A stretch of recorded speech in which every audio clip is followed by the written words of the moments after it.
Good evening, Professor Adebimpe Adegbite. It's my delight to have you on this episode of our podcast. This is, I think this should be the episode 27 of the podcast. So you can see that we've gone a long way with this podcast, Leadership Blueprint podcast. And I believe that the conversation we're going to have today will be very enriching. It's one topic that has been on my mind for a long time.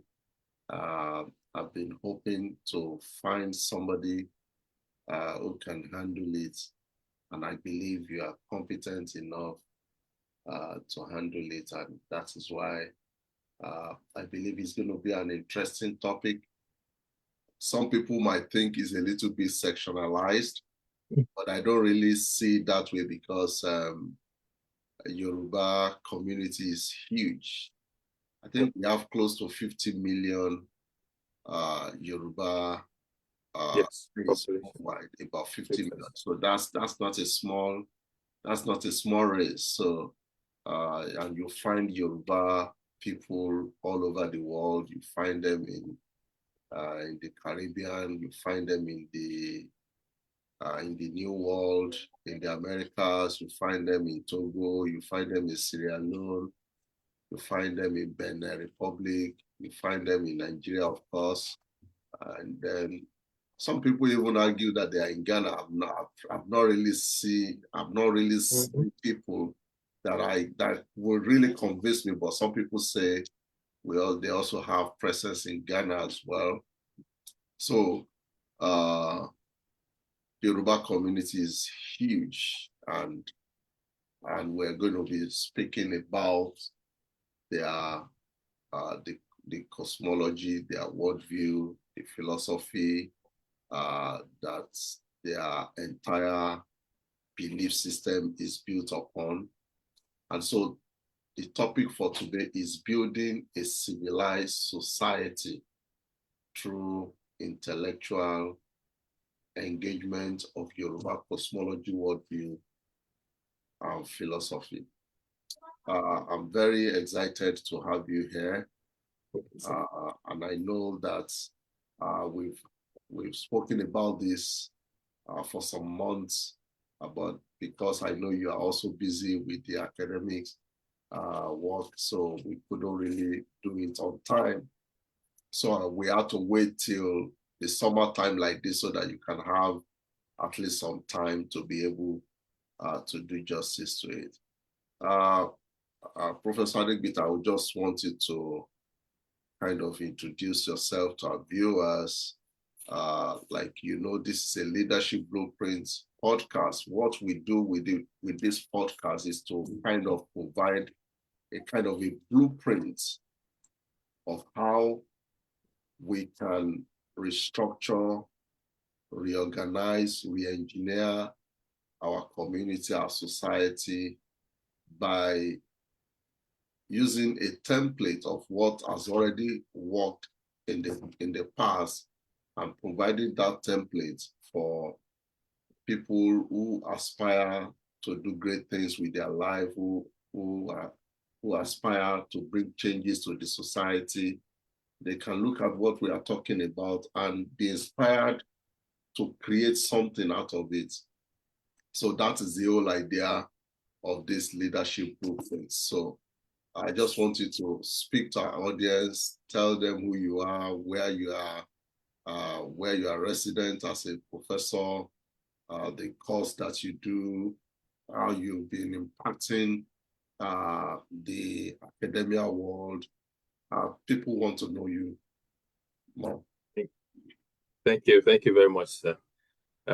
It's an honor to be here. I'm really appreciative. I don't take it for granted because it's something I love to do, sharing knowledge. My name is Adebimpe Adegbite, and I teach at University of Texas at Austin, the Department of Social and Cultural Analysis.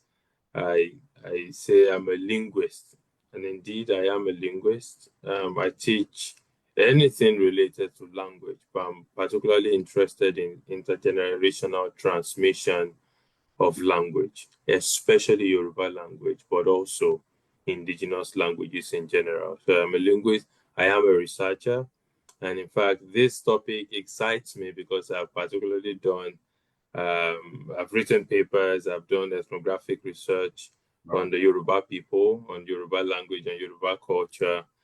So this is particularly interesting. But yes, I'm a teacher, I'm a linguist. When I'm not teaching, when I'm not researching, I talk. I am a talker. I love to interact with people, to speak with people. Yeah, I think. Yeah, that's Yeah. awesome. Yeah. So let me ask you, how many language are you competent enough to speak? Well, competent enough to research. To That's research? different, but competent in terms of speaking. Okay. I say two. If I want to talk about native fluency, which Okay. would be Yoruba and English. But of course, as a linguist, which doesn't necessarily mean being proficient in a language, I Okay. have researched several languages, and so I can speak to the structure and the use of several other languages. So if you don't speak a language very fluently, for example, how easy is it to research such language? It's never easy to conduct any research, but to investigate the structure of a language or the use of a language, you don't necessarily have to speak it. In fact, the foremost linguists that we've had in the world, say, for example, like Noam Chomsky, haven't necessarily been multilingual. So you can indeed examine structure of languages Yeah. without even, speaking the language at all. So how does that work? Maybe you need to educate us a little bit. How does that really work? Uh, uh, How do you pull that off? Yes, it's a huge topic on its own, but languages are bound by rules. Okay. Languages have structures. Okay. So even if you cannot read, if you're not proficient in the language, you can't identify the rules. Okay. So, say for example, in English, you have nouns, you have verbs, you have adjectives, you have adverbs. By looking at the sentence, you can place which is where. So even if it's a non-English speaker looking at an English sentence, once I'm able to understand the structure of English as a language, and English is not necessarily the best example to use because it's pretty inconsistent. But there are several languages like Yoruba. English consistent to a point too, that you can target the consistency and sort of like interpret what the language is about. But my branch of linguistics isn't the grammar part. There are some other people that deal with syntax and morphology. Because I work with intergenerational transmission, second language acquisition, what I do with kids is there is a framework for learning the language for transmitting a language. So irrespective of whether I know what your language does or what it doesn't do, I can easily place it within a particular framework that's going to help you as a speaker or as a prospective speaker to learn the language. You know, what you are saying is really, really interesting because I've always thought that before you can effectively tackle a language, you have to have a sufficient knowledge about that language before you can really do justice to it. So no wonder I've always been wondering because I've seen some earlier researchers of Yoruba language, Yoruba culture, who are English people or Portuguese or some other nationalities. I've been wondering what do these people know about Yoruba? They might not be fluent speakers, but to be able to research a language, you need to have a knowledge of that language. Okay. It's just the dimension of the knowledge is different from Yes. just being fluent in speaking it. So I've always been wondering. Now I think I understand how that plays out now. Yes, it's That's possible. so now we the main topic for today, like we said, is building a civilized, because the way I see Yoruba culture. Mm.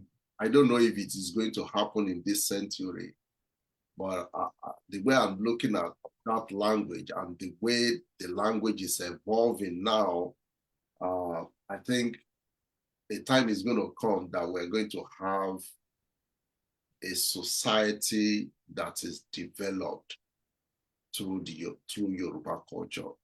I don't know when it's going to happen, but that is what I see. So we want to talk about building a civilized, not just a society. We have seen a society that has been built over the years by the Yoruba people, but we are not talking about an advanced civilized society through intellectual engagement, not just through the rudimentary things that we know about the culture, about the language, but through intellectual engagement, which is what people like you are already doing. And there are other people who are also doing amazing work. There are two particular guys and one other lady. I can't remember the name of that lady now. There is one guy that is called Taufik Adebayo. Science in Yoruba. I think he's based in, is it Michigan? I think it's somewhere. It's in California. It's in California. One of Yeah, that guy is doing an amazing job. I'm always inspired every time I listen to him.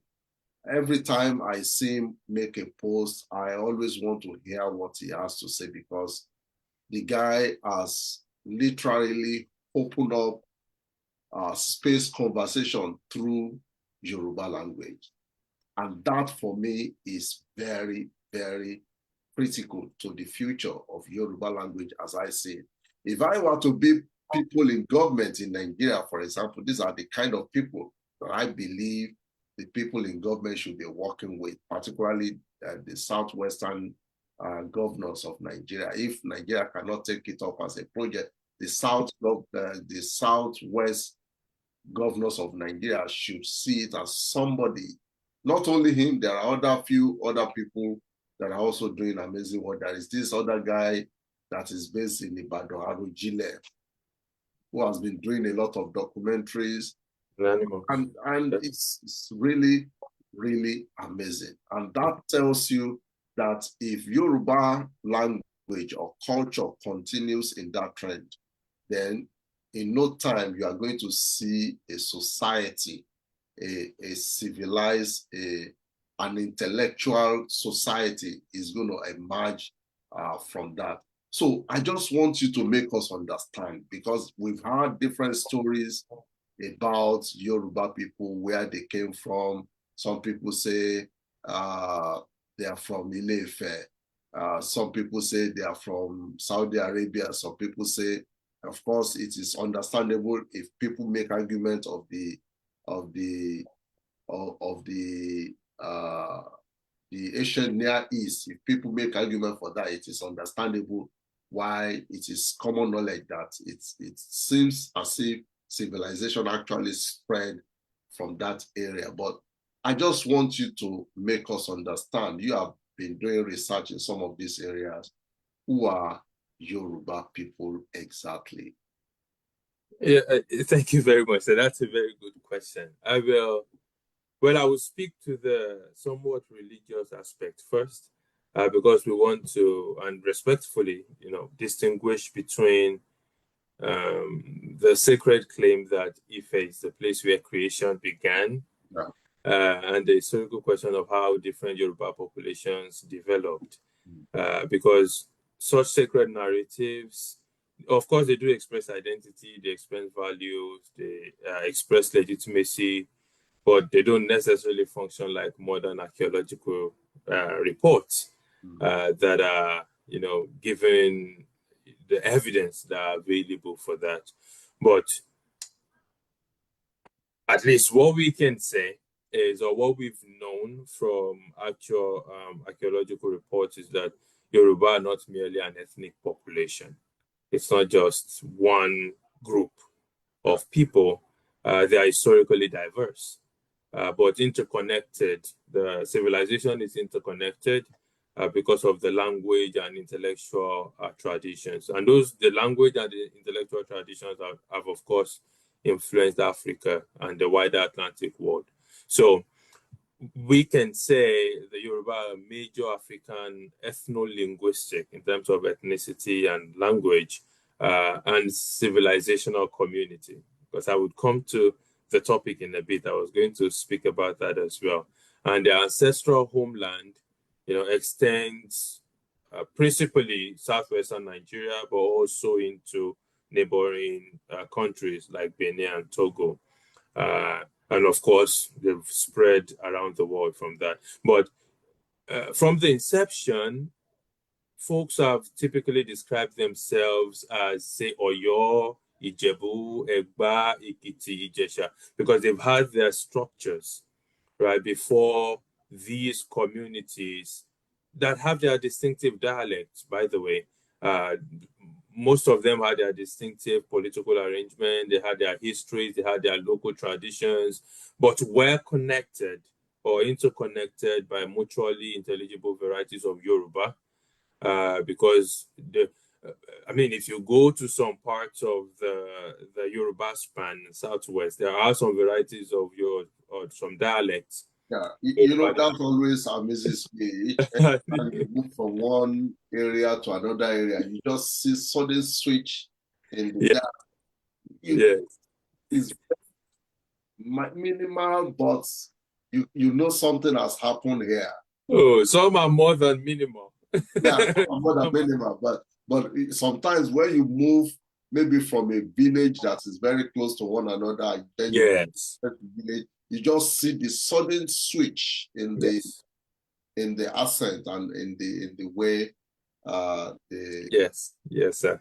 So Yoruba is not just one homogeneous tribe, but over time with colonization and Western interference in the community within societies, we've more and more seen identification as Yoruba, Karo, Jiri, and of course, part of what influences that is the connection to Ile-Ife as the source of the Yoruba race. So before it used to be, different communities that are interconnected. Anyway, like the Oyo Empire is a very great example, and other communities. But contemporary Yoruba world is more unified into a Yoruba. So maybe an Ijebu person will first say I'm Yoruba, and then I'm Ijebu, as the case would be. But all thanks to contemporariness or the currency of society. But yes, Yoruba, it's large. So if I then now look at it from the contemporary perspective, is a large ethnic group. You were talking about 50 million plus people spread around the world. Primarily Southwest Nigeria, but spread around the world now. And with claimed ancestry to Oduduwa. And of course, Ile-Ife as a community. Thank you very much. Now, sometimes when I see people from Brazil, people from Cuba, when I see people from Haiti, when I see people from some of these countries, they seem to cherish and value the culture that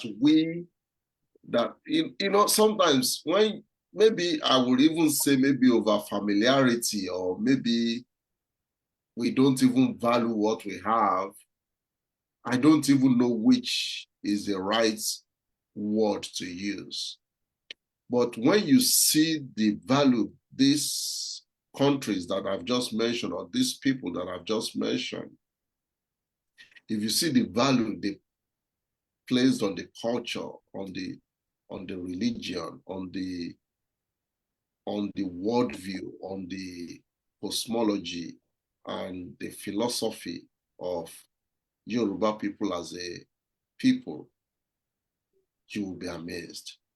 So I just want to ask you, what is in that identity that even we that are that we can say omonile that we don't see, that we don't value? What is in that ideology? What is in that cosmology?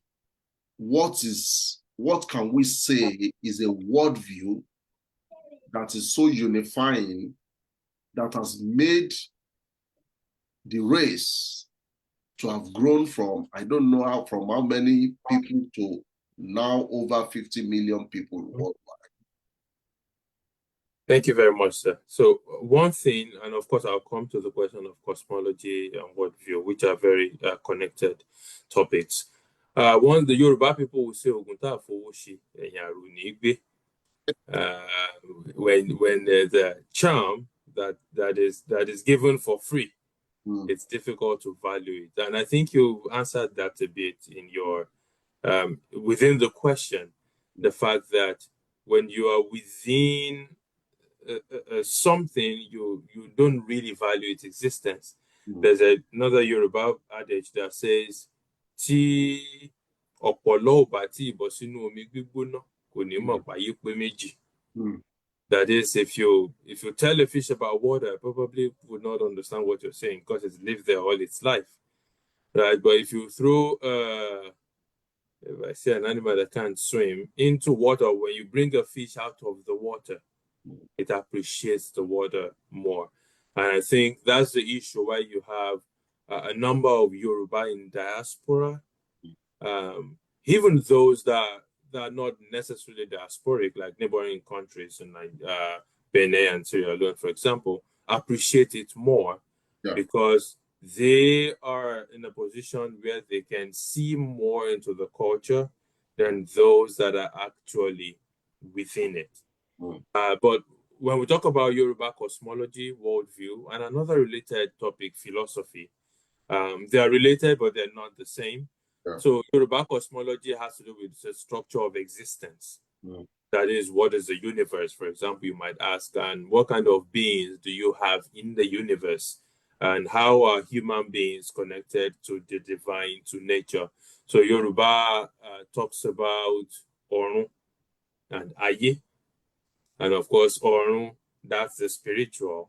Aye is the physical. And there's this interconnection that occurs between them, such that the spiritual influences the physical, and the physical influences the physical can influence the spiritual. So, for example, if you're talking about health, right, what you eat, what you drink, whether you have enough sleep or not, can affect your destiny.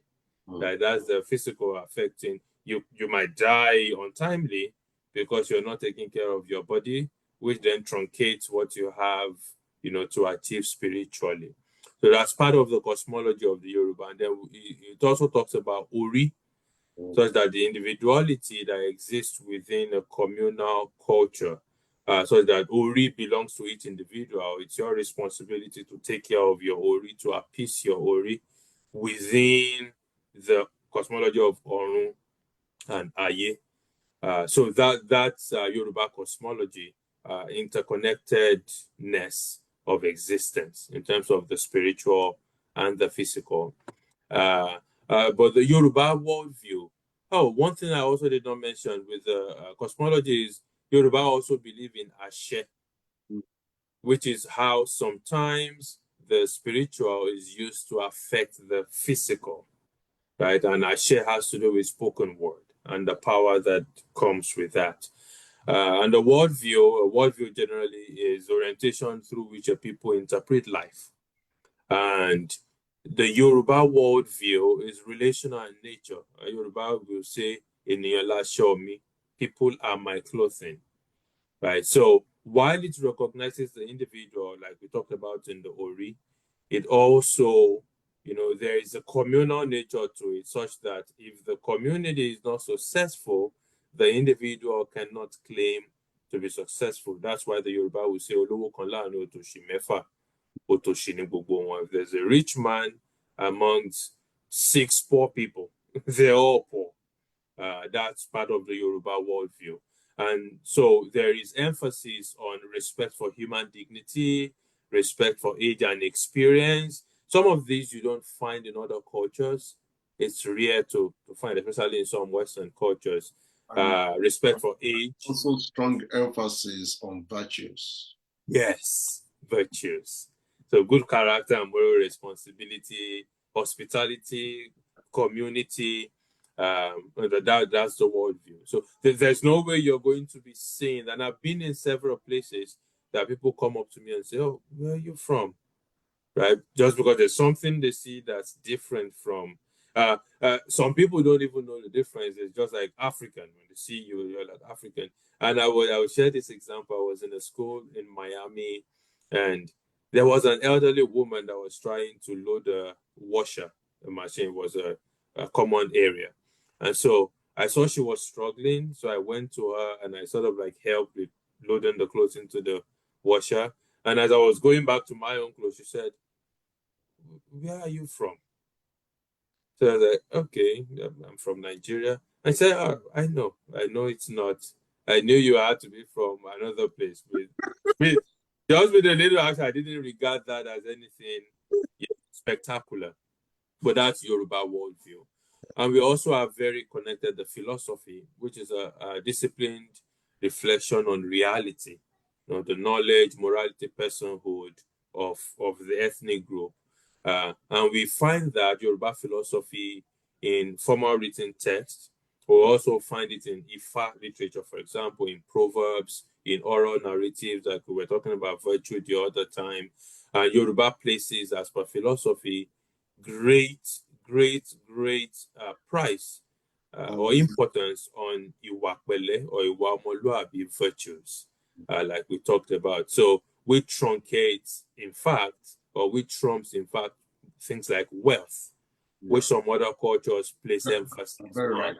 So that even if you're very wealthy and you don't have virtues, it's not recognized. Wisdom and virtue and character, they are Yes. two most important virtues in Yoruba culture. Yes.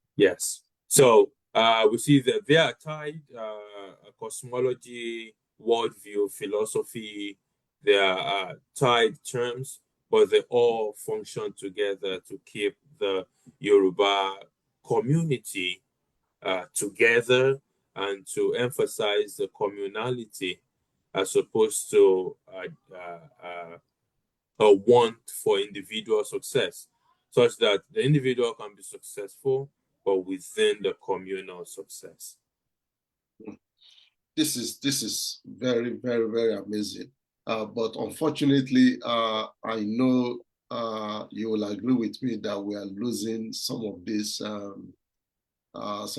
virtue in our society, in contemporary society today. And I'm going to ask you a question how we can take it back. But before we go there, now looking at the way you've explained the Yoruba cosmology, worldview, and philosophy, I know you are a Christian, I'm a Christian, so we both, you will understand what I'm saying because it's not going to be strange to you. I have always wondered, even though I try to find answers for myself because it's something I always contemplate on all the time. Now, when you look at the Bible, especially the Old Testament, and you look at the Hebrews cosmology, for example, and you look at some of their beliefs, some of their worldviews, and then you look at Yoruba culture, you will almost convince yourself that they are one and the same thing. Because if you take, for example, the worldview or the idea of creation, for example, sincerely speaking, I don't see much difference between the mythology, the myth of creation that we have in the Bible, particularly in Genesis chapter 1. It's not different from, well, you can argue it's a little bit different, but if you really look at it, forgetting where the sources came from, it's not different from the one provided by, is it by Obatala now? Mhm. Yeah, there is no much difference from if you look at it side by side, if you place them side by side with one another, it's very closely related. Yeah.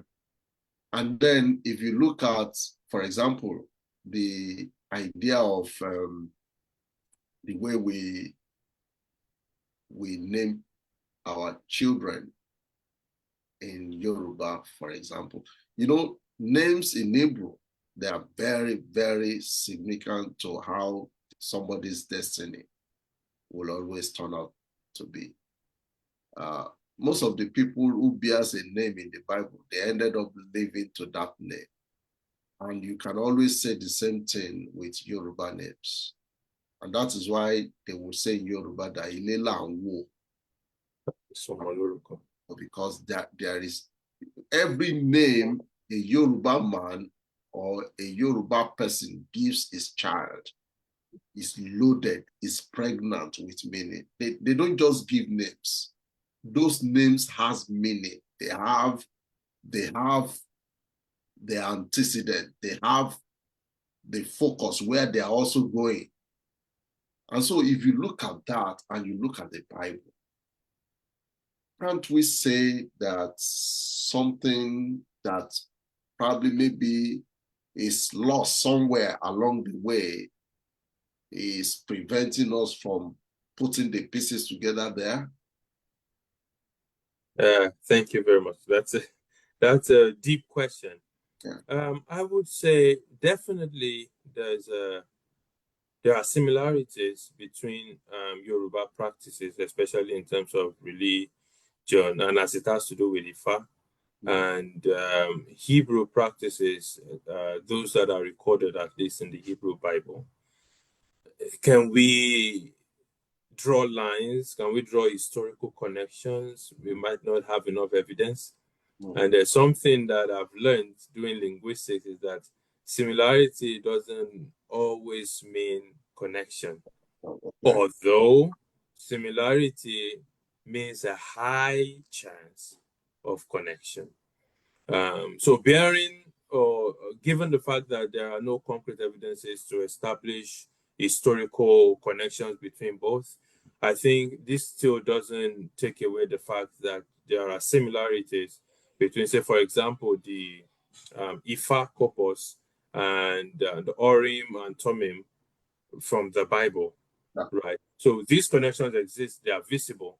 But I think the issue is in contemporary Yoruba society, and like we mentioned earlier, like I am a Christian, and religion, so Christianity, Islam, which most contemporary Yorubas practice, or including the traditional religion as well, has, given a kind of, I don't know, I think pushed the kind of a disdain to the Yoruba traditional religion, as it were, such that all aspects are considered immoral, if I can use that word, or all aspects are considered not good, for lack of a better word.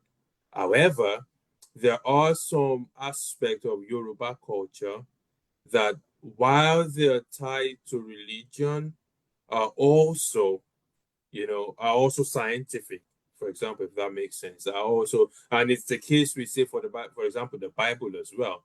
There are some aspects that are quite scientific, that are technological, that are medical, but they are tied to religion in one way or the other.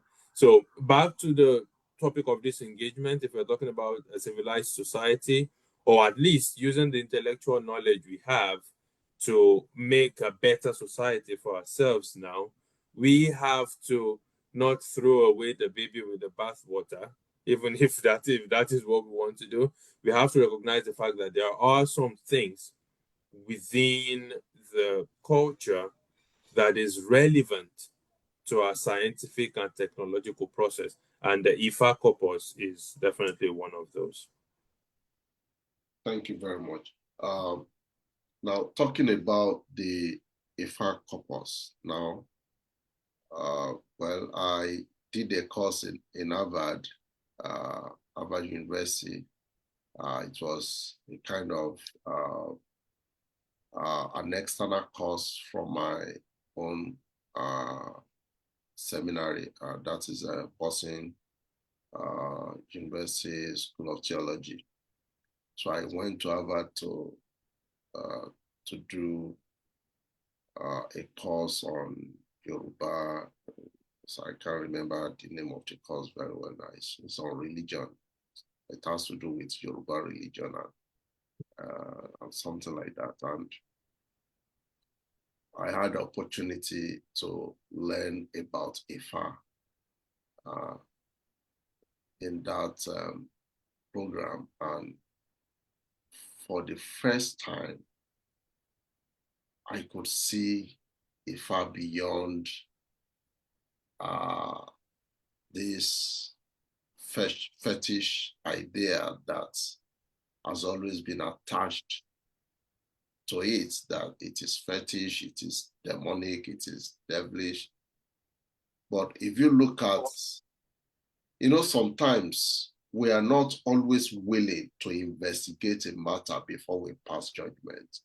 And I think that is what many of us are guilty of. Many of us that are even Yorubas, we've condemned, we've downgraded our culture all in the name of our spirituality. But if you look at Ifa corpus, for example, that system of knowledge, there are so many things that is contained within that corpus. There is wisdom, there is mathematics, there is medicine, there is even GPS. You can even say there is GPS within that system of knowledge. There are so many things. And, my own understanding of it is that it's like every interpretation of the Odu, every interpretation of the Odu is tied to a specific scenario. And that scenario is not just scenario that somebody just woke up and just created. They are tested, just like you said, they are scientific. They have been proven scientifically, at least within that level of knowledge and understanding that they have. They are not just ideas that are vague.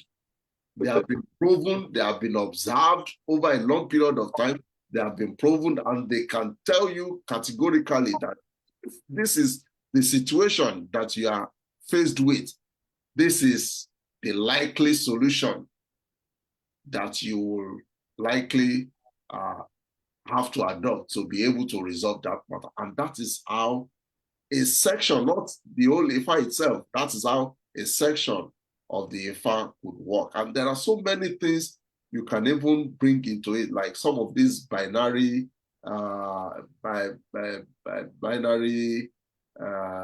idea in mathematics, in computer science, for example, is right there. And there are so many other ideas. So I just want to ask, because if you look at Ifa corpus, for example, and you look at the Thummim and Urim in the Bible, when I'm reading that in the Bible, many Christians, when they read that, they don't even look at it as this is something that is closely related to Ifa. And they function exactly the same way. It is the same, the same way Ifa will give you solution is exactly the same way Thummim and Urim will give you solution to your problems. But because it's in the Bible, we accepted it as being part of, maybe as being part of God's plan or program. But because Ifa is not in the Bible, we don't see it that way. what do you think is happening in that area? What comparison do you think is coming to play between, we also said that it is also possible that Yoruba people and Yoruba as a race could also be from that ancient Near East, or, there are so many stories that we cannot really say this is what is right or not. So what can you say to that? Yes, I would do a comparison of the Urim and Thummim and the Ifa, but I wanted to create this analogy, and from what you were talking about the other time, that if Ifa is a system, we can say it's a system of analogical and narrative reasoning. Sure. So if you have let's say, I don't know, a chest ache and you go to a doctor, the doctor is going to try to conduct a test, ask you a series of questions, what's going on and all that. And then the doctor is going to say, this is what is going on. And this is perhaps the medication I'm going to give to it. And the doctor is not just coming up with that. The doctor has made some consultations in terms of what has happened before, given this kind of a headache. What were the solutions that were preferred? And so if this worked, this is going to work with you. Unless hypothetically, I'm not a medical person, but say someone that is on the high side in terms of weight, and someone that doesn't have as much weight, the doctor might say, from what we have from experience, this is the dose you have to use, this is the dose you have to use. And that is how the IFA corpus works as well. It draws on relevant verses to interpret someone's circumstance and then uses. So, in fact, before I go to that, IFA itself is a extensive repository of Yoruba oral knowledge. So, it contains, a body of text. It's a body of text, and it contains mathematical and even combinatorial formulas. And of course, UNESCO recognizes this as so, because the IFA divination system, I think, was put on the representative list of intangible cultural heritage, UNESCO, in 2008 or thereabout, if I'm correct on that date. So the importance of the IFA corpus itself is beyond predicting the future, because what it does, or what it contains narratives, poetry, proverbs, historical memories, ethical instructions, observations, human behaviors, like you were saying the other time. They're not just hypothetical. They are tested and trusted. And so you have this in a repository. So when you make an IFA consultation, it's not just yes or no. There's a present situation, there's a body of inherited narratives. So it connects the problem. So when the diviner puts down the okwele, it connects the problem, and it's like there's a server and goes through that server. Oh, this is the problem. What is going on? And so the server gives, based on the corpus, based on memory, this is what the problem is. And based on the memory, again, on several problems that have occurred this way, this is what the solution is. Is that 100%? Not necessarily. There are always challenges. Even doctors make mistakes when you go for testing. But something that works in form of probability. Yes. But when we talk about probability, it's on a higher spectrum that is going to, again, because it's a repository, it's over years that you have in the IFA system. And so when we talk about comparison between the Urim, for example, what you have in the Bible, in the Old Testament, the Thummim, part of the similarities you will say, for example, in the function. So both systems are connected with seeking guidance beyond ordinary human knowledge. In the case of the Thummim and the Urim, it's God, giving guidance through that. And it's also the case with the IFA corpus as well. It's beyond like human understanding in that case. Another similarity is authorized mediation. So the Urim and the Thummim were not just anybody could just hold them and get, right? There were chief priests that were assigned that had that responsibility, that could read what it was actually saying. The case with the Ifa corpus, you had the diviners, the Yes. Ifa priest that could interpret what the Odus are saying. So not just ordinary. If you're not vast in it, you cannot know, how to interpret. And another similarity is public decision making. So both systems were not necessarily just about private curiosity. There were guidance that affected leadership, warfare, whether to go to war or not, communal welfare, health, major social decisions that you had to make consultations. And we see that these are huge similarities between how. And the other time you were talking about how maybe some people will say, if you talk about Ifa, it's so diabolical. I can imagine if you talk about the Urim and the Thummim now, will probably be in the same category. Because what are you even talking about? This stone or tablet or whatever? Even the Bible is not definitive of that. But how does one stone light up or tell you or show you? Right? It sounds diabolical, so it's understandable. But there are differences. So, for example, Ifa possesses an extensive oral and literary corpus. Yeah. The Urim and Thummim, they were sacred instruments, but they didn't possess such corpus. Right? So it was more like God giving instruction. This is what will happen, or do this or don't do that, as opposed to the Ifa corpus where there's actually, there's an extensive oral and literary corpus, things you can refer to, the Odus, stories that actually. But if you also look at the Urim and Thummim too, there is also a section of it that you have to cast a lot.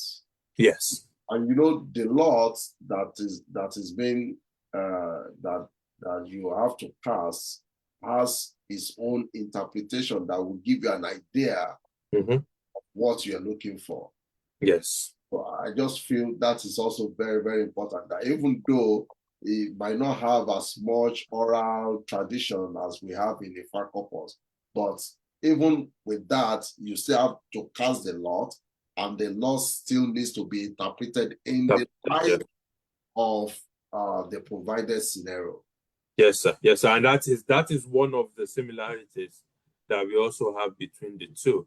And also we can talk about the theological framework, the Urim and Thummim, but Israel's covenantal relationship with Yahweh, with God, while the Ifa belongs to Yoruba cosmological framework.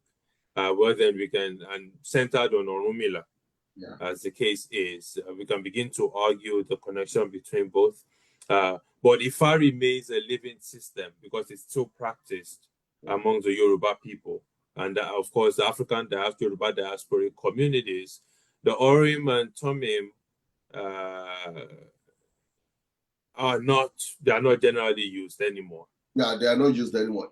Exactly. That's where I also want to go. But you can see that the culture, the Hebrew culture, began with the Urim and Thummim, and then systematically moved from that to the judges, moved from the judges to the kings, moved from the kings to the prophets, and then moved from the prophets to the 5 offices that you now have in the fivefold ministry, and then until it is no longer an acceptable way of doing things in Christianity anymore. Now you cannot say you want to do anything in the church now. You say you want to cast lots. Is considered to be archaic.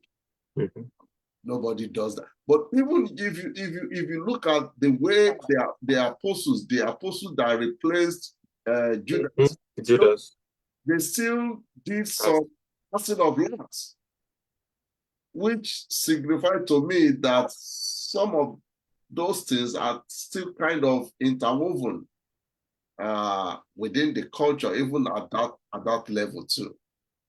But yes, sir. A gradual moving away from it to now focusing more on attuning your spirit to God for God to communicate with you directly instead of using a medium to communicate to us. Yes, sir. Yes, sir, definitely. But I think part because I mean a lot of people get lost when we refer to the spiritual, this kind of connection that exists in terms of religion and the Ifa corpus. But one thing that I think many people, especially of Yoruba ethnicity, if not all, can benefit from is how the Ifa corpus, in a scientific sense, can contribute to modern intellectual engagement. Exactly. I think So that's for the message I want us to pass across through so, so for example, in terms of the indigenous ethics, yeah, Ifa has a lot, the Ifa corpus has a lot to contribute because its narratives frequently consider truthfulness, generosity, those virtues we've talked about, patience, talks about betrayal, consequences, sacrifice, leadership. That is something that can definitely be imbibed in our modern intellectual society. Also, African philosophy and epistemology, because if the Ifa corpus shows systematic thought does not have to only appear in Western philosophical form. It shows that even within the Yoruba culture, there's that sophistication, there's a civilization that has existed. So we don't have to look to the Western frameworks to be able to solve these issues that already exist within, in the Yoruba people will say in our Shokoto. So we don't have to go to Shokoto. It's in our pocket. We don't have to travel out. Also, it can support language and literary studies, a part that I'm very familiar with. From the Ifa corpus, we talk about Owe, which I really work on, and several other poetry, metaphor, rhythm, verbal artistry, which is very beautiful. But the Ifa corpus can also contribute to digital humanities and even cultural preservation because of its mathematical form. And a lot of scholars are actually working now on digitalizing. Of course, you cannot digitalize everything because there's a sacred part, but really digitalizing the Ifa corpus in a way that benefits our society. So we can look at all these and then say the Ifa corpus does provide materials for leadership, conflict resolution, environmental responsibility, communal well-being, and even development in terms of technology and science. So if we would think the spiritual part as maybe irrelevant, so say for example, say I'm a Christian, but there is the intellectual part, there is the scientific part that can contribute to modern intellectual issues. Now, I want to put you on the spot at this point. For me, I was listening to Professor, what's the name of this woman? I can't remember the name now. Is it Professor? I can't remember the name of that woman. She's a philosopher. I think she's late now. She's the first female professor of philosophy in Nigeria. Oh yeah, I can't remember the name of anyone now. Now she wrote a book comparing the philosophy of Oromila and the philosophy of Socrates. Now, and she was trying to kind of make a comparison between Socrates and Oromila. And, if you ask average Yoruba people on the streets now, they will tell you Oromila is a god. They will tell you Oromila is a god. But that is not true. Oromila is just a human being like you and me. There are evidences that he was born in Ile-Ife. So there is a clear evidence that he has flesh and blood like any of us. So, but if we don't understand some of these background knowledge about some of our deity in our culture that were human, who were later deified because of the prowess, the kind of joy that they brought to their community at that time, the kind of extraordinary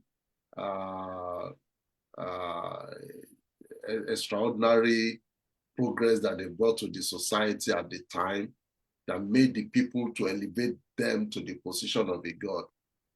Orunmila is as much a philosopher like a Socrates. And if you do a little comparison between the two of them, Socrates never wrote down anything. Orunmila too never wrote down anything. Everything that was said everything that was said about Socrates today was written by somebody else and was written by Plato. Yeah. And of course, the way Ifa also worked is also a tradition that is passed down as oral tradition from one generation to another.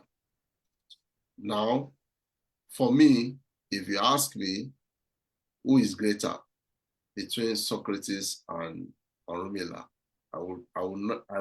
now that with the kind of knowledge that I have now, I would never agree with anybody that Socrates is greater than Orunmila, because if people can really take their time to really study the system of knowledge that is in Ifa, it's amazing. It's amazing. If we are talking about the intellectual aspect now, we are not talking about the myth or the religious aspect of it, but just taking the knowledge out and then using that to advance the society. What you have within the body of Ifa corpus is enough to transform a society. And I believe it is possible. We don't have to we don't have to demonize everything. Even the culture that we are talking about, God gave it to us. So we don't have to demonize them before we benefit what can literally change our society from them. Now, there is one profound statement that Orunmila made that has been a subject of contemplation for me since the time I heard about that statement. And if you listen to it, it's very profound. I don't know how many Western philosophers can make as much profound philosophy as that. He says, Ọgbọ́n ọdún ni wèrè ẹ̀mí. Meaning that something you praise so much, the wisdom that you celebrate so much in this era, for example, in this our own time, 2 or 3 generations may come after it. It will completely become meaningless to them. Yes. For me, I think that is very, very profound. And that is absolute truth. Take it anywhere, there is nothing that is truer than that statement. That is, the wisdom of this age is foolishness in another era. It's foolishness. So I want to ask you, do you think Socrates is better than Orunmila, or what view do you want to bring to this debate?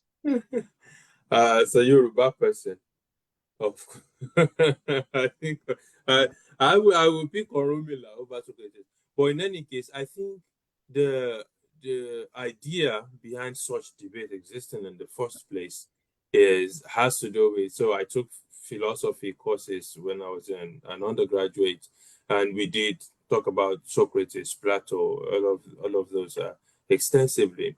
And I think the reason why this debate exists is because for several years there has been this narrative our education is westernized, and so we've studied one more than the other. So Orunmila, so to say, in terms of education, is at a disadvantage because we're studying Socrates as a philosopher, and we are looking at Orunmila as a religious leader. As a religious leader. So there is that disadvantage that is there. When we examine the like you've talked about the Ifa corpus and the knowledge, the sheer knowledge that the foresight that exists in the corpus, we wouldn't necessarily be having even the debate, right? Because it's almost, I mean, I guess to me in a way, I think it. I mean, what Orunmila, what has been written and what has been said about Orunmila is in a way, it's great. I'll put it like that. Thank you very much.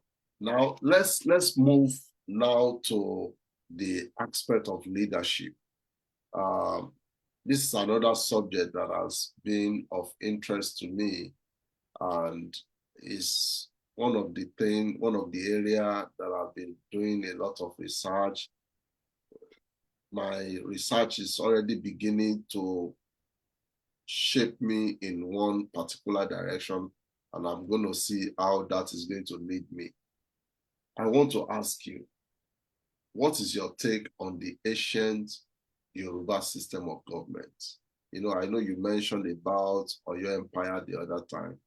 What exactly can you say, not about the corrupted version, because we know that in the 17th, 18th, even 16th, 15th century, majority of the culture had been very corrupted at that level.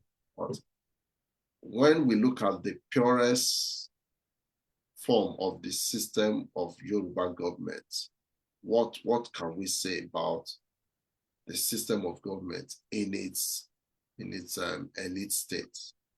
Oh, I think it's really admirable. Of course, for every pro, there are cons. But one thing about the Yoruba, I would say, like I referred to earlier, is, well, there wasn't necessarily a single ancient Yoruba political system. The Oyo Empire was a big empire within what is now the Yoruba community, but we had different arrangements, Oyo, Ife, Ijebu, Egba, Ijesha, Ekiti, and so on. Even now, we see within different Yoruba communities, I could say cities, there are, say, for example, different ways of kings ascending the throne. So, for example, how Ile-Ife would have a king would be different from how Ibadan have their king.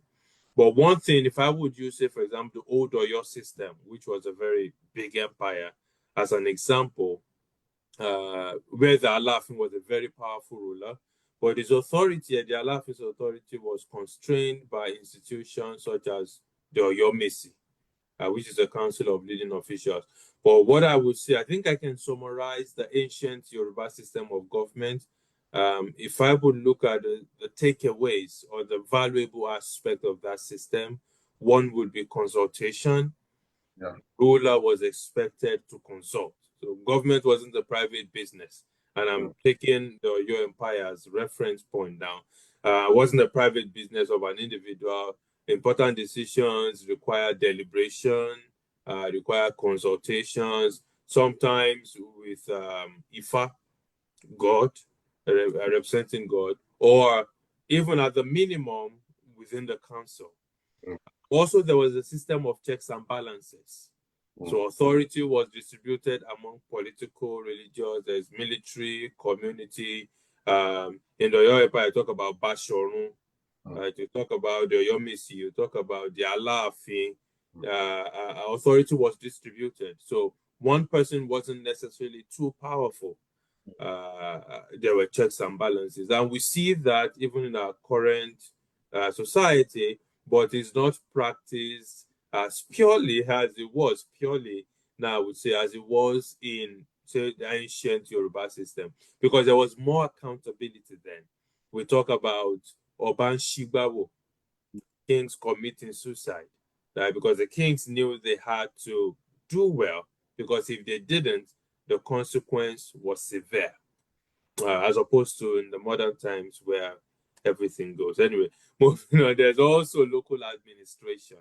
So part of the Yoruba governance system is you have the king, but you also have those at the town level, at lineage level. In Ibadan, for example, you had Magaji that could rise through ranks to then become Olubadan. You also had those, you have Baale, for the home, you had leaders in terms of the compound. So these are sectionalized.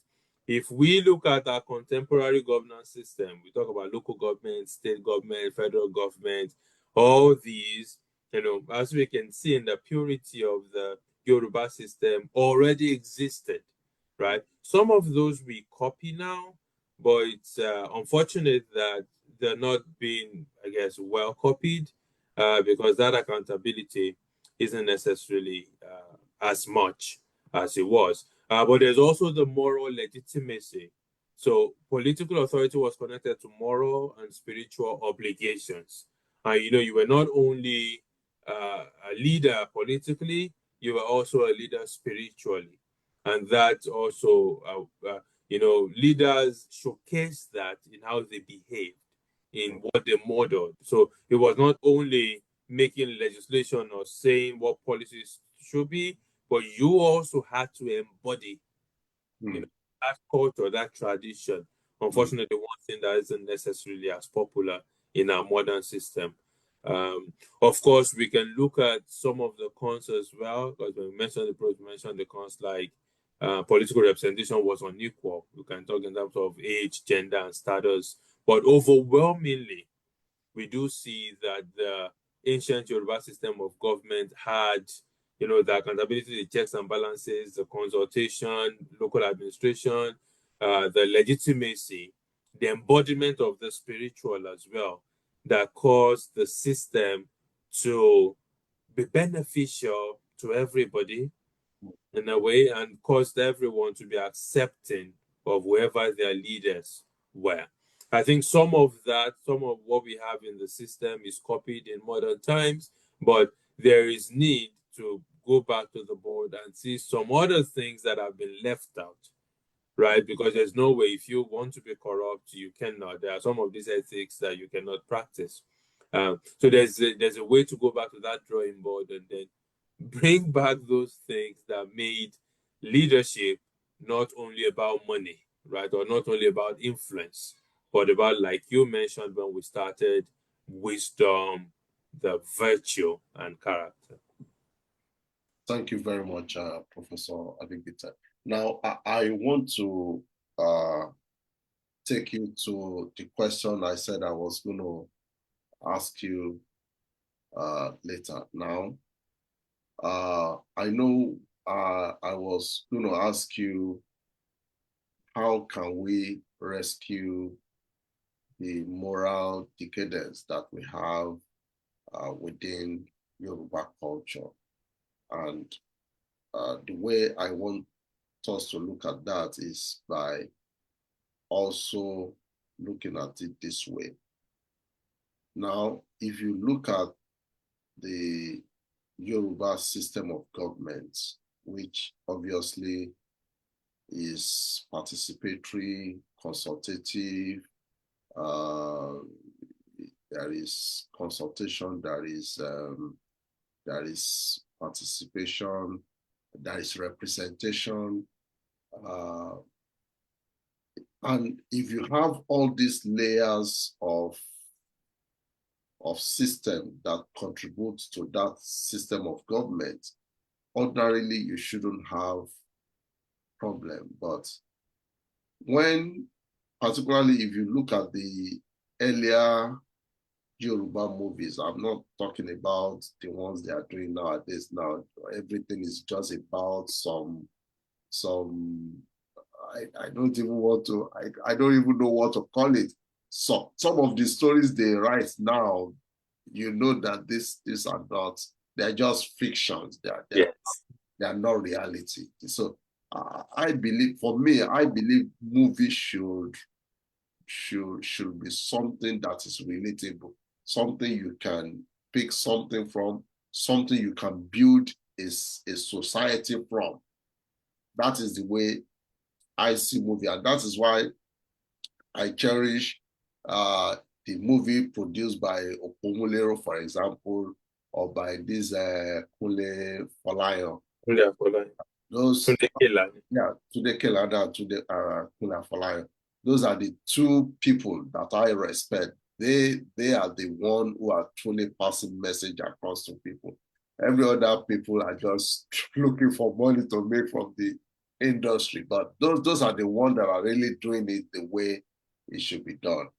But the question I want to ask is, when a Yoruba king, or when the Yorubas wants to make somebody a king in Yoruba culture, talking about those earlier movies that I was talking about, if you have been privileged to come across a few of them, you will know that there is always something that is very, very critical to the incoming king. And that is the preservation of the legacy of his forefathers. The preservation of the legacy of his forefathers.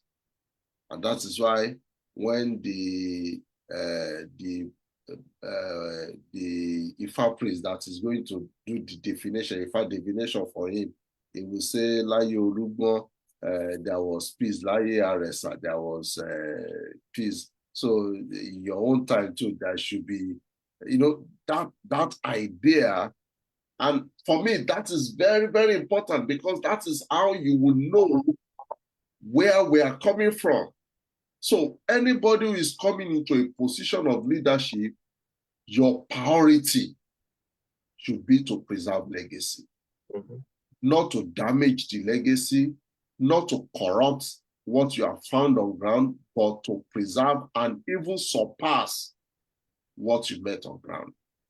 Now, it is that idea of a king coming to the throne to preserve the legacy of his forefathers that has now made me to ask you, how can we recover our culture that is already become rotten? Now, when you see average Yoruba man now, they are not even talking about virtue anymore. They are not even interested in wisdom anymore. All they are interested in is money. Money is all that they dream of.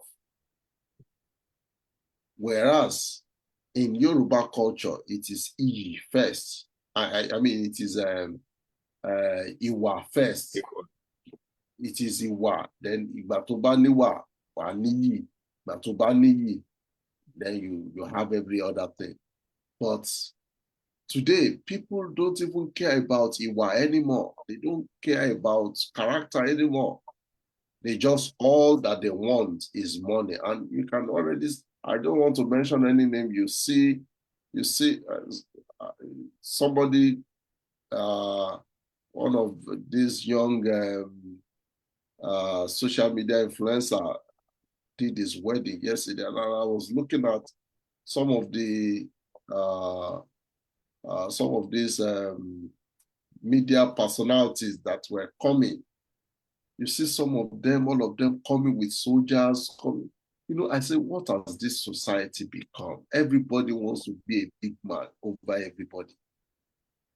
Everybody is now a big man. There is nothing, we are not even respected. And those people are coming to push down people, to flog people, and to mess up with people around the place. What exactly do you think we can do to recover the culture?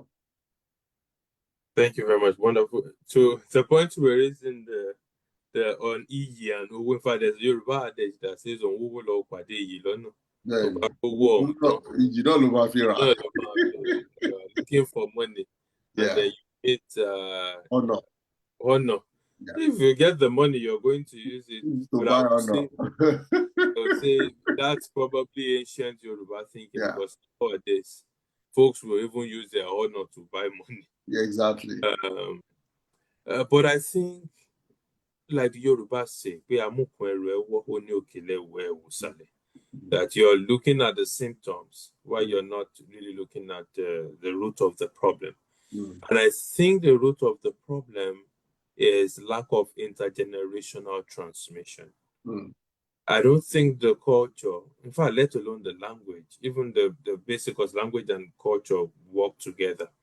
If the language is not being transferred as it should be, the culture is not being transferred. So one cannot give what one does not have. There are some things within Yoruba culture, for example, say greeting. If we take greeting, where the man or the boy prostrates, the girl kneels, and some other when you speak with. So I've had experiences with some friends that say, "Oh, this person, I'm 8 years older than them, and they disrespect me." And I say, "What are you talking about?" And say, they traveled. Now they're both in the UK or in the US, and anytime they want to talk to them, they speak only in English. I said, "Oh, okay, but why don't they want to switch to Yoruba?" So a friend of mine said, "It's because there's no way you can talk in Yoruba that you bypass respect. You will have to, because you have the pronouns eh. You would have to use to sound awkward if you use o. Yeah. So the easiest way to bypass any kind of respect is switch to English. The pronouns you refer to. But I think the thing is, and we see that in various sectors. So families, and that is where my research is on. The culture, the language is not necessarily being passed within families, and that is the nucleus, that is the foundation of any society. If children do not learn this from when they are in the womb, there is no way they are going to grow up and and acquire it or unlearn it. And that is why you see, for example, on social media, you will see a 10-year-old boy behind the keypad abusing a 60-year-old man or a 70-year-old man, right? Because there is that wall in between them, and the Omoluabi, of course, is not present. So everyone is free to say anything and do anything they want to do. And that sort of like lives with them. So what I think can be done, I think the intergenerational transmission is important. It's in the hands of parents. Parents have to, especially parents that are still maybe a little vast in the language and the culture, they have to pass it down to their children. Children learn in language. We talk about acquisition and learning. Acquisition is, it just comes to you. You don't even have to be conscious about it. That is one. Education as well. We've lost track of history. Right? History is not even being taught. Even history of Nigeria is not being taught, less history, what we have in the Yoruba culture. So I think most important is intergenerational transmission. Children have to know from when they're young. And in our education system, so they have to hear it from home, they have to hear it from school, they have to hear it within society. So it continues to come up within them. And so when we have this, as children go, their values are synthesized, their values change, right? So now we know everything is about money, mostly. But when we begin to raise a generation where values begin to change to, oh, it's not all about money, it's also about virtue, it's about legacy, right? Which a lot of people realize at some point in their lives, but oftentimes it's a little too late when they realize it. But when children learn this from beginning, that eventually it's going to be about legacy.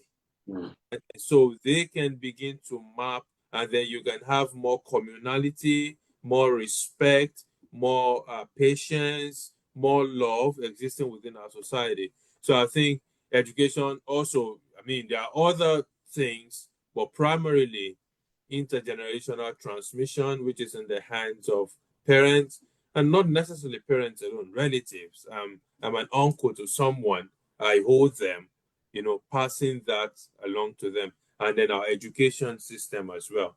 That is more in the hands of our professionals, politicians, those that have positions of power.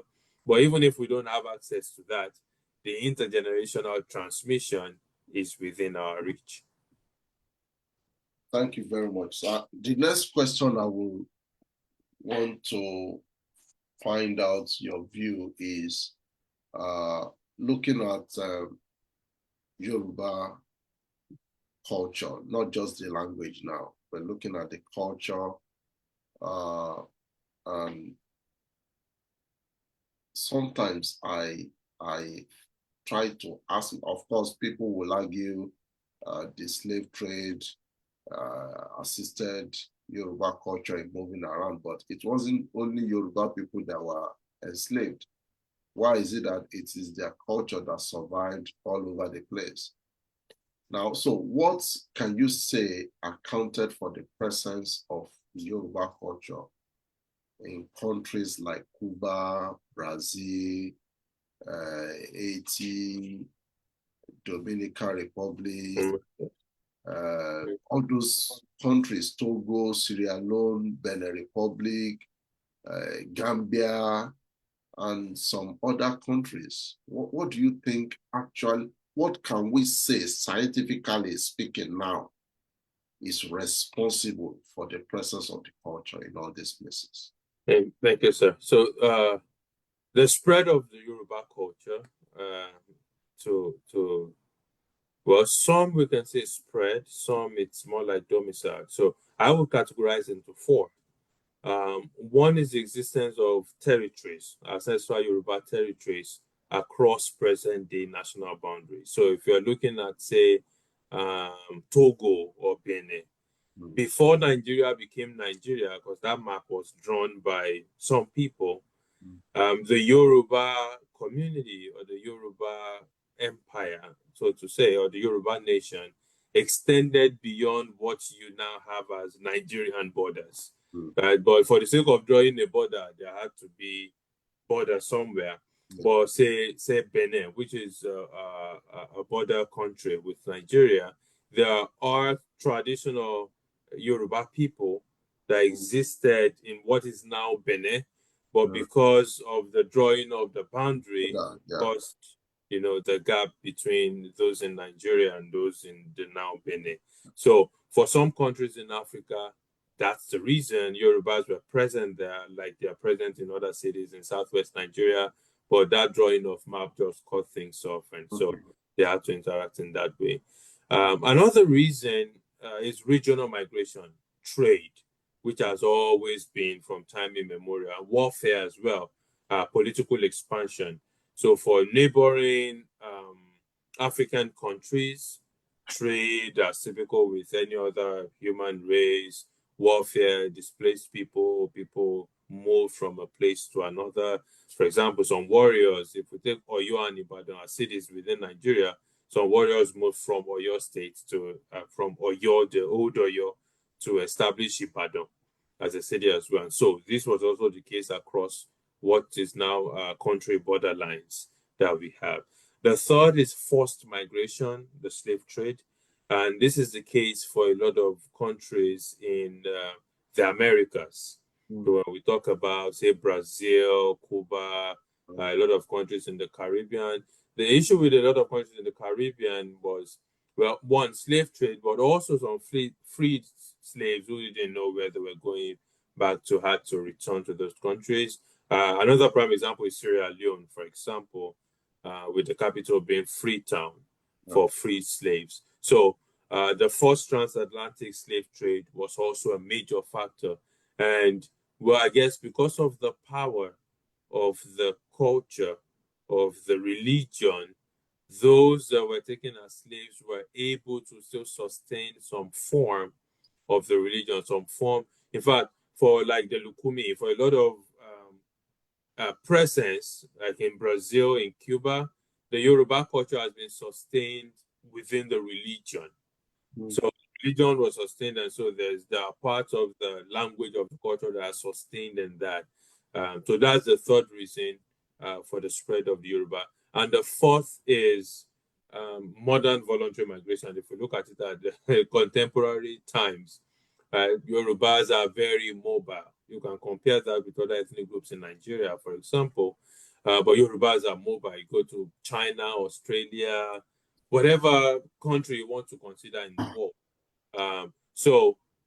Or return migrations, like I talked about earlier, the free slaves returning from the Americas. So, in summary, those territories that had existed even before there were borders for countries, migration, slave trade, which definitely played a huge part, and then modern voluntary migration amongst Yoruba people. And I think the fact that you were talking about the connection between the Yoruba and the culture and the tradition, the religion, the language, I think that strong connection, which the Ifa corpus contributes a lot to, that strong connection enables Yorubas to continue to keep a strong affiliation with the culture, as it were. And that is why we see that it's still, in a lot of these states, it's still existing, and there are still devotees or there are still individuals that acknowledge that they are Yoruba. Thank you very much. So what do you think is the future of the Yoruba language and culture, or using the language now as a vehicle of intellectual exchange and engagement for the rapid change of the Yoruba speaking community or society? I think it is simultaneously promising and uncertain, and it all depends on how we take it. There are a lot of people, like we were talking about earlier, that are doing so much, including myself, my humble self, that are doing so much to preserve the culture, to preserve the language, to ensure that the language, for example, is a vehicle of intellectual exchange, to see that the culture is imbibed, even in our modern living. But time will tell. As a researcher, and given the ethnographic studies that I've done, I'm inclined to be positive. I think from what we see, people are waking up, Yorubas are waking up to see that this is an important part of culture. Like I said at the beginning, tí ọ̀pọ̀lọ́ ò bá jábọ́ sínú omi gbóná, kò ní mọ̀ wípé ayé pé méjì until the toad experiences hot water. It would not know that there are two sides to the world. So because we have seen how it is without the Yoruba culture, so the craze at some point was we want to become westernized, we want to become like, we want to be posh. Yeah. And now we've become westernized, we've seen the other side. Yeah. And then, Yoruba proverb says, àìṣedéédé ará ayé la fi rántí ará ọ̀run. When those on earth are not doing well, then we remember those in heaven. Yes. So now that we've seen the westernization of our culture, of our personhood, I think a lot of people are beginning to realize what we had was better. Yeah. Right? That is probably motivating a lot of people to come back to the drawing board and adapt. So in that sense, I think there is hope. I think it's promising. But when we then look at there's still that, the disconnection between passion and action, right? That makes it uncertain, but I know our passion is definitely going to grow into action, and I see a bright future. Thank you. That's amazing. But personally, I think, well, I also understand the sentiment that you have that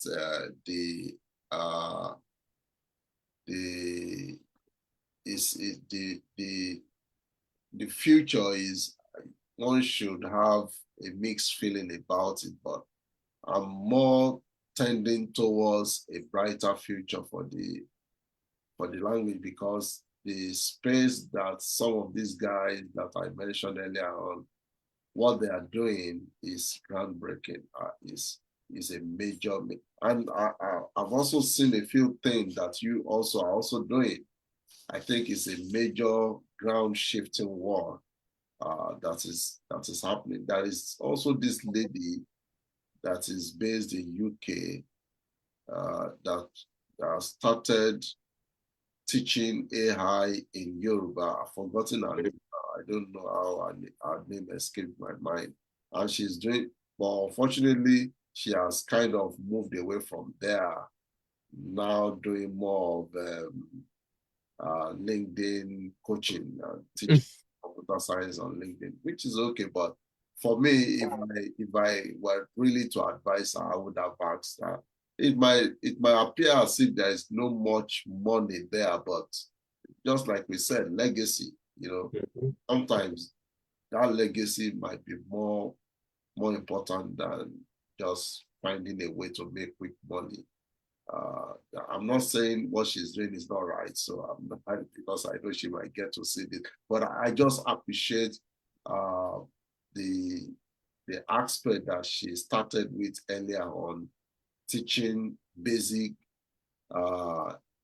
computer languages and kind of teaching them in Yoruba language. She was really doing an amazing job with that, but it seems she's departed from that now and focused on something else completely. And I think I communicated with her a few times. But everybody has their own choice to make. Yes. My own choice also is left for her. But she was also doing amazing work. But the guy that is really blowing my mind currently is Taufik Adebayo. That guy is amazing. He's really doing a great work. And personally, if you ask me, I should think that the governors in the Southwest should be building something with some of these guys. They should be. It might not be for their own generation. I think it is time they begin to do something very concrete with some of the knowledge that these guys are producing at this time. I agree with you. Unfortunately or coincidentally, Taufik Adebayo was a senior colleague. We went to Tulane University together. Oh, yeah, I know the work he's doing with Science in Yoruba project. And there are, of course, several other several other projects that people are undergoing. One thing that I would say, though, from perspective of the language, is I did a research that was 2 years ago, and what I discovered is there were a lot of speakers of Yoruba language, but Yoruba language in terms of speakers is top heavy. And what do I mean by top heavy? In fact, there are a lot of institutions now in the United States that teach Yoruba language. So it shows there is motivation, I guess, to learn the language. It's becoming increasingly popular, but it's top heavy. It's at the stage of learning as opposed to acquisition. The acquisition by children of the Yoruba language is going down, while the learning of the language by adults and by second language learners is more. That's true. There's a tendency for that to give a false hope if care is not taken. Because what is going to happen is in linguistics, when we talk about language death, it happens from bottom. So it's like once intergenerational transmission reduces, continues to reduce, eventually, if the language dies in terms of transmission, the top is going to fade out at some point. But I think to your point on those that are working on the language, I know Taufik Adebayo is really doing. There is a Yankari project, a Yoruba natural language processing technology. There are also like Yoruba for kids. Individuals are actually coming up with content. The only thing that I see that is a problem, not a problem, a challenge, I might say, is that these works are fragmented. And you were talking about the governors interfering.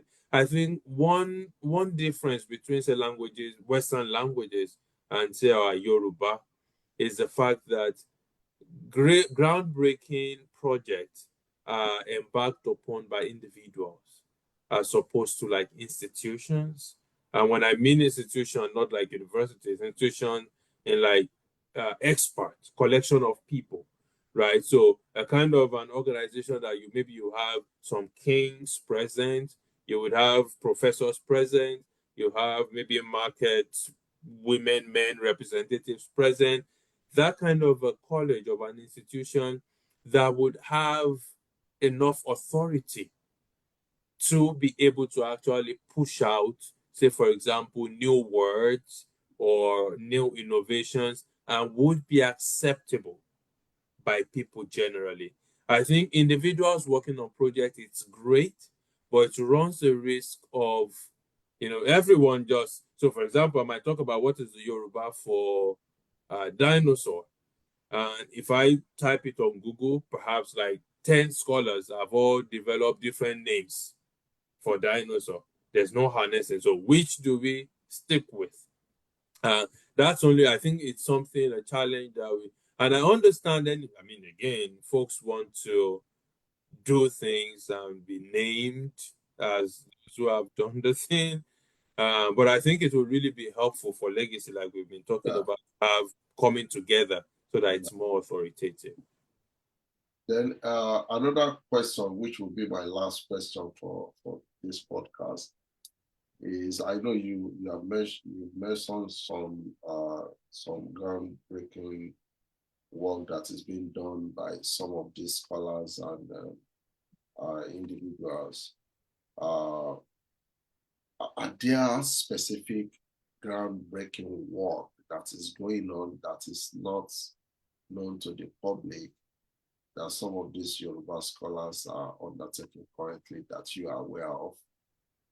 Oh, there are a lot of them. There are a lot of, well, that is not public. I don't know about, no, I know some researches that are going on, especially with language documentation and like similar to Science in Yoruba by Taufik, actually getting names for words. But most of the ones that I'm aware of are already public. It's just public is relative. When you say public, something, I might know something.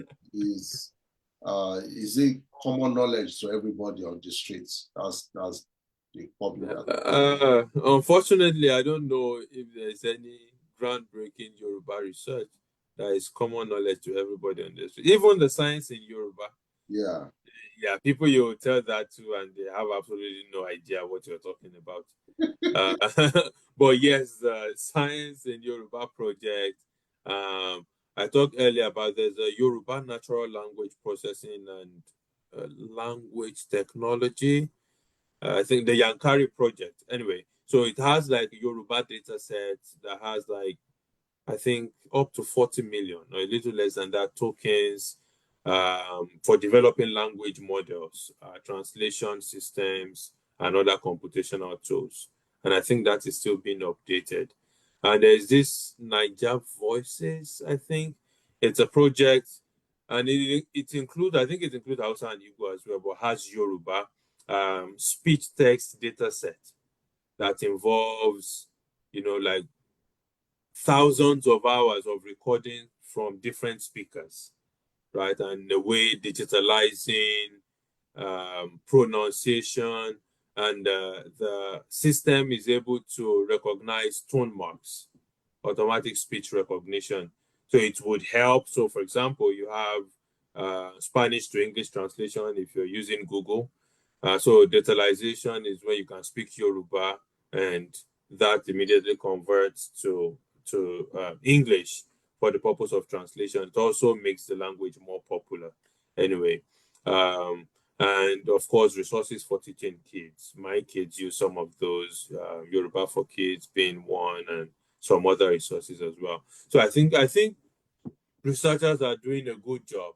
I know of Cyclone in Ibadan as well. There are Yoruba studies institutes all over Nigeria, even in the US. that are doing research that have to do with pedagogy. I'm really involved with pedagogy. I have been doing quite a number of research. I'm currently working on one on Proverbs and how it's applicable, how it can be used to teach children. But yes, I think researchers, including me, are guilty of this, the fragmentation. So there are groundbreaking researches out there, but one reason why I think it's not yet common, like accessible to everybody on the street, it's because I don't think for most of these research that a singular person has the capacity Yeah, to push. exactly. You can push it out, but Yeah, you might not have the authority yeah. to push it to the very, very common person. Uh, There's still need and for this is collaboration. where I believe, this is where I honestly believe this is where, apart from the governors, the Southwest governors that I mentioned earlier, this is where I also believe that the kings, the Obas in Yoruba, uh, Yes. in the Southwest should also come to, to their aid. Like, for example, honestly speaking, I don't see any reason why this guy that is called Arojila, I don't know his real name. You know the guy I'm talking Yeah, that talks about animals and yes. about. Now, the way this guy does this documentary, all he just need is some kind of support. If he really gets the right support, he will do an amazing job. Even with the limited resources that he has, see the work he's doing. And you know, he's been struggling, he's been battling with some of these foreign researchers who are claiming that he's using their video content to, you can see that they are really fighting out with him because they see that he's gaining traction Traction, yes. with the way he's doing his research. But you can also understand because they also consider it as their own intellectual knowledge Yeah. as well. But he has just done a little bit of additional work to elevate that work to be accessible to people. This is where I feel the kings, it's not just to be going about and just be flexing royalty. This is where I believe they should come in and support the people that are pushing the culture to the forefront. I don't see any reason why Arojile should not be in the Department of Yoruba in, is it linguistic, we call it now, in Ife or in UI, for instance, doing research there.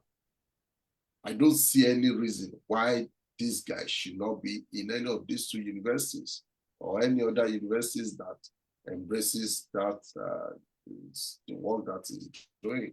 And this is the only way he can be encouraged to do more research and then bring in other people who will also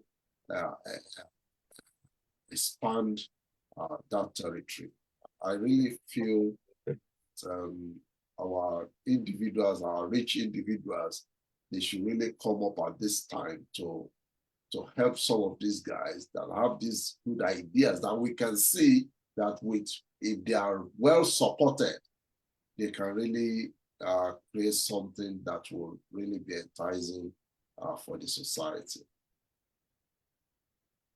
I mean, I can't, I don't have anything more to add to that. You have perfectly really said it. I think it has to be a collaboration, but our leaders have to take the bulls by the horn, definitely. So on that note, I want to appreciate you for your time, for your patience, for the depth of knowledge you've shared with us. This has been an amazing conversation for close to 2 hours now. Yes. We've been having a conversation around Yoruba culture, Yoruba cosmology, Yoruba worldview, and philosophy, and it's been a very engaging conversation. I want to thank you, and I believe that our viewers will definitely have something to ponder on, something to develop further from where we have stalled. So on this note, I want to appreciate you, and I hope that we can have something, if not in this line, but something very close to what we've just done today at another time. So thank you very much for your time. Thank you for having me, sir. Yeah. So my regards to your family, and I hope we can do this at another time. Okay. Bye-bye. Bye-bye, sir.